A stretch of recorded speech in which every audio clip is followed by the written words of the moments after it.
So I hear there are some repetitive monsters in Dungeons and Dragons.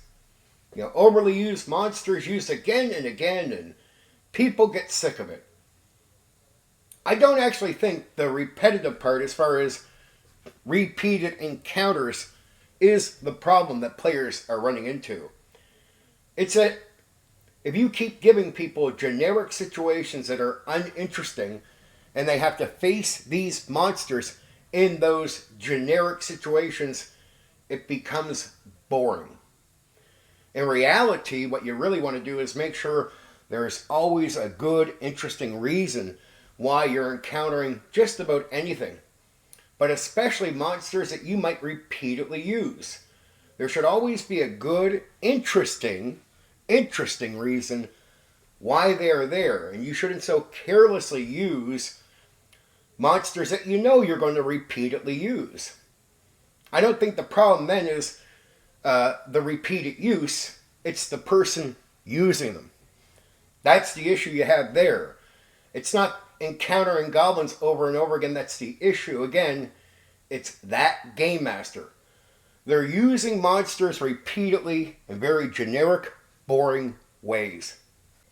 It's like mimics, shape changers. People want to use them quite often, and players will complain that it's boring to run into mimics all the time. Well, I'm like, yeah, it would be if it's an uncreative game master repeatedly using the mimic, because it's neat, not because they created an interesting situation for a mimic to be there for you to encounter. There's not a lot of thought put into certain game masters' approaches to Dungeons and Dragons when it comes to many things, but especially when you get to the area of monsters. I always try to think of very interesting reasons why a creature is going to be there, especially if it's a creature that I have repeatedly used.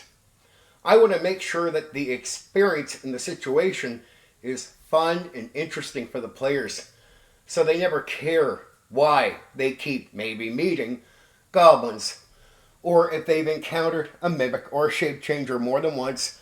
I want to make sure every time it's something interesting. I'm not shy about repeatedly using monsters. I have no issue with it at all. I always just focus on making sure whatever I'm doing is not just some generic throwaway thing.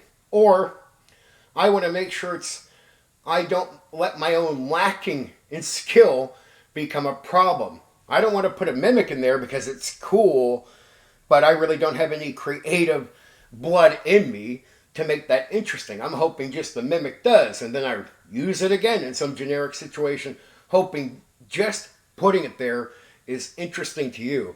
Isn't that cool? And when I say interesting, I don't want it just to be interesting to me that I put it there. I consider what it's going to be like for players when they get there. A lot of game masters will put things together, and they're not actually considering what it's like for players with their characters in these situations. And you get a lot of generic stuff. It's not just repeated stuff that can be boring. It can be anything becomes boring when it is very basic and generic. You got to think with a bit of nuance and complexity like there is in the real world, right? And then you got to focus on what experience is that thing creating. I don't even think to keep using monsters over and over again. I'm thinking about the situation, what's needed, and what's going on. And if I find that a monster is repeatedly good for certain things, well, then I'll use it. But when I say repeatedly good, it's not repeatedly, me putting it in there because really I'm an uninteresting person putting the game together. I just hope you think that is cool, right? Because in a lot of times that won't work. It will basically come down to players are not impressed. They ran into the mimic how many times? That's what they're going to focus on. But I don't want players to even focus on the fact that they're running into the mimic more than once. Or when they talk about it like it's a problem. I want my players, every time, even they said, you know what, we've been playing Steven's game for a long time, and we ran into mimics over and over again, but then they got stories. Then they could tell you that, but it was interesting. It was fun every single time we did. That's my aim. That's what I'm trying to get out of my players. And when you make things, when you think about what the player is going to experience, and then you start designing something from there, usually you get something better. A lot of guys just are putting things down. Well, a mimic would be good for guarding this thing. That's what we know. But would that be interesting? Like, how many times have you been using the mimic? Would that be interesting there? How is the mimic going to act? What are other interesting factors about the scene around the mimic? You got to make sure you consider everything when you're doing this. And I tell people, if you put something in and it's generic, it's really on you to start putting nuance and complexity there to make that less generic and to care about your player's experience. And that means when you're putting your sessions together or coming up with your ideas, yeah, you got to put a little care into what you're doing. If not, you're going to create generic situations where your players are complaining, man, I'm sick of facing goblins. Well, if they're saying that, that's not because running into the goblins over and over again is a problem. It is your game mastering that's the real issue. A lot of people tell me they don't want to put a lot of work into building up their sessions, or they want to do lazy game mastering work. And I'm like, well, game mastering isn't as much hard work as you think it is when it comes down to putting your sessions together. It's not like work, really.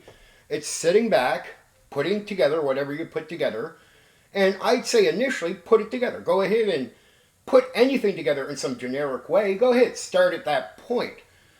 But then it doesn't take much to sit back, consider what's going on, consider uniqueness about what, the type of uniqueness you can apply to the situation, and just sit back and think. And as you come up with ideas, you start, somewhat redesigning that basic encounter. It's not a ton of work. It's just what you call caring. It's investing just a bit more time into what you're doing. We're not playing MMOs. These games are not meant to be casual in that way. No tabletop role-playing game is meant to be casual. If you're coming into this hobby to have a casual, lazy experience, my advice would be, well, to tell you that there's video games and MMOs that you would probably really, really like, that are more suited for what you're looking for. They take care of that need.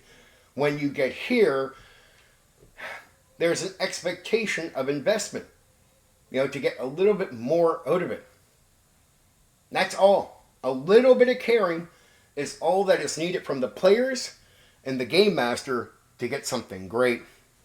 Now, with a lot of experience as a game master, you can take those tools and improvise and be a little bit more freehand, but that can take some time as you develop who you are as a game master. How do you get to the point where you can freehand like that and do good sessions that players are happy with? Well, the odd times you can get lucky, but most of the time it's just you did the caring at one point. You took up the time to make sure everything wasn't generic that people were running into. And, from learning, now you got a bunch of knowledge. It's a lot easier if somebody just said, could you throw down now and run a session? You probably could and run a pretty decent one and not have to worry about luck, right? If you want to learn about how repeated use can actually be effective and work, well, look at the entertainment world. Let's look at kids' entertainment like back in the day, Power Rangers, where it would be the repeated outcome every time. Monster fights big robot. But it was never boring. The kids loved it forever. It was never throwaway for them. But then there were things where, if you do that 2 or 3 times and it's not exciting, the kids complain about that entertainment. It's like, oh, that again? Geez, how boring is that? Yet you could turn around to the Ghostbusters cartoon and watch them nab a ghost with the same music and the same gimmick every time and be excited every time you've seen it. And there was one good reason for that, because every time it was cool, it was interesting. It didn't feel generic, even though it's the repeated thing. It's the repeated thing over and over again, but the person who's watching it is having a good experience with the thing. And that's what you got to focus on, is what will be the experience for the players with the thing. Is it just a generic encounter with the goblins and you've been using goblins over and over again? That's boring. Is it a generic encounter with a mimic? Well, he would properly be guarding the door. Did you put more thought into it than that? No. Well, then you might hear complaints from players about that being boring. Because when they get to it, yeah, fair enough, the mimic would be there, but it would be boring. Now, we have some issues in the D&D world because in old school, simulation is a big thing. But that can be boring, right? If you're not going to put any creativity into it. What do I mean? Yes, simulation says the mimic would be there, most likely, guarding the thing for whoever. Okay, fair enough, right? You're doing the simulation. But that experience, because there's no creativity put into it, is going to be boring, especially if your players have ran into mimics over and over again in that simulation zone. They would be there, but there's nothing really interesting about the encounter. That's the problem, right? I'd always tell some older DMs, I get that you're into simulation, but that's the reason you're getting some complaints. It's not a new complaint about monsters being boring and overused. That was said in the 80s and the 90s, right? But what I learned is I could use monsters over and over again forever with players. I could do whole campaigns focused on a certain type of monster, meaning you're going to encounter them a lot. Now, I could make all that work and players would never complain. But I guarantee if I went into that simulation mindset and I kept giving you generic, like, oh, they would be there, situations, but there's no creativity behind it. I don't worry about exactly what your experience is going to be like with that. Yeah, you're going to complain to me. But if I do a whole campaign focused on goblins, but every encounter is interesting. There's personalities there of certain goblins. It's a little different each time. Yeah, they're there for the right reasons, but I make it interesting for the players. I consider what their experience is going to be like. Like, they ran into goblins so many times? Wow. So how do I make this a bit more something? And it's good to focus on that, because overall you start to realize that it's not just the repeated things that can become boring from being generic. It's anything. Even the thing you used the first time can become boring.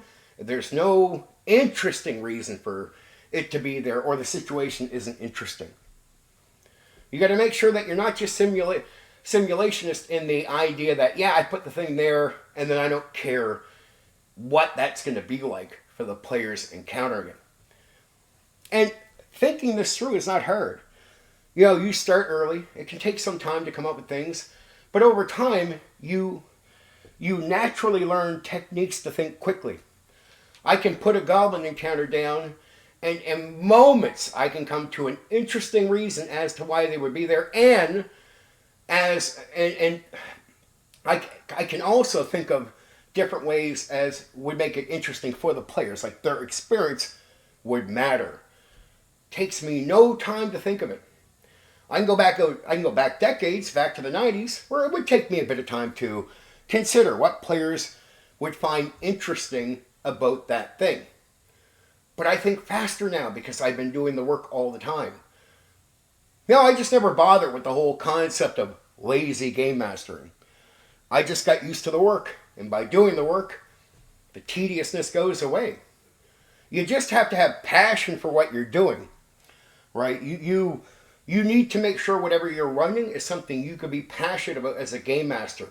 When you're passionate, a lot of that load of work that feels like a load of work stops feeling tedious, stops feeling like that. Am I going to walk you through every situation and tell you how to make it interesting? No. Am I going to tell you how to think? No. We all come at this and think differently. It's just doing it. And by doing it, by forcing yourself to sit back and think about these things, over time, you learn how you think and how you do things. But we're all different.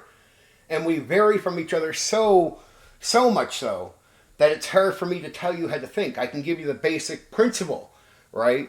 Don't let things be generic. Don't just be simple in your simulation output. It's like, don't just make a town with all zero-level humans in the middle of a dangerous medieval fantasy world. Where in reality, you got to stop and think. If they were all weak humans, would the town still be standing? And you'll realize right away, no, they wouldn't. So that means there's going to be something or people in there that can handle danger. And that's going to cut back on this whole murder hobo thing, when the murder hobos go running through a town only to find out there's a reason that town wasn't already burnt to the ground. That's because there's some people there you probably shouldn't cross, right? We are not storytellers, but from us a story can emerge. And it can be interesting or boring, depending on how we do this, right? So if you create an interesting situation, the story that comes from what we are doing is something you want to hear about. It's an interesting story because it will be based on fun and you'll feel that players are enjoying what they're doing. If you give me something generic, no wonder you're not telling me about that campaign later. No wonder you barely remember things that went on with it. The more generic things are, the easier they are to forget, and the more people will complain if this as if there is an issue. And they start seeing an issue with things that might not exactly be there. You'll hear people out there, yeah, you can't repeatedly use this, that sucks. I'm like, is that your absolute take on it? And they'll be like, yes. So you haven't thought in some complex way. You can't see the nuance of making that interesting, and then that becomes something fun, so the repeated encounters are no longer the same problem. How could you do a campaign where players are constantly encountering goblins, but you have the issue? Oh, repeated use means they're going to be boring. Like, if you believe that, how could you even do something like that? You couldn't. You take options off the table. You know, whenever something's not working, I don't just assume it doesn't work. And here's why. I don't have the ego that I'm perfect. So I'll hear a lot of people out there that if something doesn't work for them, it doesn't work. Here's a good example. I do large-scale combat with Dungeons and Dragons, pure theater of the mind. I can do it like breathing air. And I know a lot of guys from the old school that can do the same thing. Large-scale combat, no drawing, no miniatures, like breathing air. But you run into some people with their egos that are a little bit too big. If they can't do it, they'll tell you it absolutely can't be done. I've never had that kind of ego. Whenever I run into something I'm not doing well, I assume it can't just not be done well because I can't do it. Maybe I'm missing out on something because I'm not the greatest in the world. I humble myself. You want to know why I think it's worthwhile humbling yourself, right? And not having the ego that if you can't do it, it can't be done, because a lot of people have that. It's because, like, look, it could be embarrassing to have to ask the question the first time to show someone you're a little stupid on something, right? To have to admit to yourself that you're failing somewhere. It can be a bit embarrassing, right? That moment. But once you have the answer to the question, once you've taken the time to look into something, it can help you stop being stupid about these things, right? You only got to look dumb once to ask the question to get the answer. Now you got the answer. You're not going to ask that question again. If you're willing to look like a fool to get ahead, to do things better, you'll get better. You'll improve. If you're not willing to look like a fool because you think you're the best thing since sliced bread, and if you can't do it, it can't be done, you'll limit yourself, and anyone who you tell these things to, you'll influence them to limit themselves. And you take something away because your ego's too big. Somehow, if it can't be done by you, it just can't be done. The problem isn't the gimmick, like, say, pure theater of the mind and large-scale combat. The problem is the person. What I'm doing is I'm hoping to get you to look a little further into what you're doing, to care a little bit more about encounters and making your game more interesting in all aspects. Every time you write out an idea, I want you to think, can I make this more fun? And I want you to start thinking as you're putting things together, what is that going to be like for the player characters? Because a lot of DMs just go, this would be a good encounter here, and they don't think about how it will be encountered. But here's another thing. I don't want you to assume too much about what the players are going to do. And it's okay if players don't do what you thought they might do. See, here's the great thing about making a scene interesting. It will be interesting even if the players don't exactly play along with it like you think they will. As long as it's interesting, it will be interesting. That payoff will come to you. That effort will come to you regardless to how the players react to it. It will be interesting. That's a promise, right? I guarantee it. I guarantee it. So you don't got to worry about exactly what the players will do. Don't worry about what they will do. Just worry about how it will be encountered. Like, I wonder if they'll find this interesting when they hear about it or see it. That's the initial part that you're looking for. The interest of, oh, wow, really?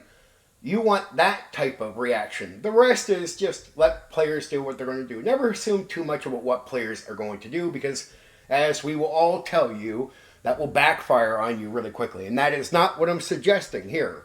I'm just suggesting the initial encounter with the thing, is it interesting, right? The initial encounter. In my opinion, if you don't like the kind of work that goes into game mastering, maybe it's not for you. Maybe the seat where a player sits is more suited to you. I met a lot of people that tried to run these games that just, well, first off, they start off as not that good, so they're going to get better and improve. But they never try. I've seen some people linger on generic, boring gameplay for a long time. And I always thought that was a waste of time, personal opinion. Right? I don't hate people, and if somehow that person is sitting down with players and they keep going back to the game, fair enough, right? Fair enough. But I think we should always be trying to improve, and we should always be open-minded. The one thing I notice about people saying they don't need advice, it's the big hit. These are the same kinds of people that would tell you that you can't do large-scale combat with pure theater of the mind. I'm like, yeah, because you can't do it. Somehow it means we all can't do it. That's how big your ego is. Right? But if you calm yourself down and maybe realize that you're not perfect, and maybe the problem is your own failure in that situation, maybe you could be more open and say, well, you can't do it.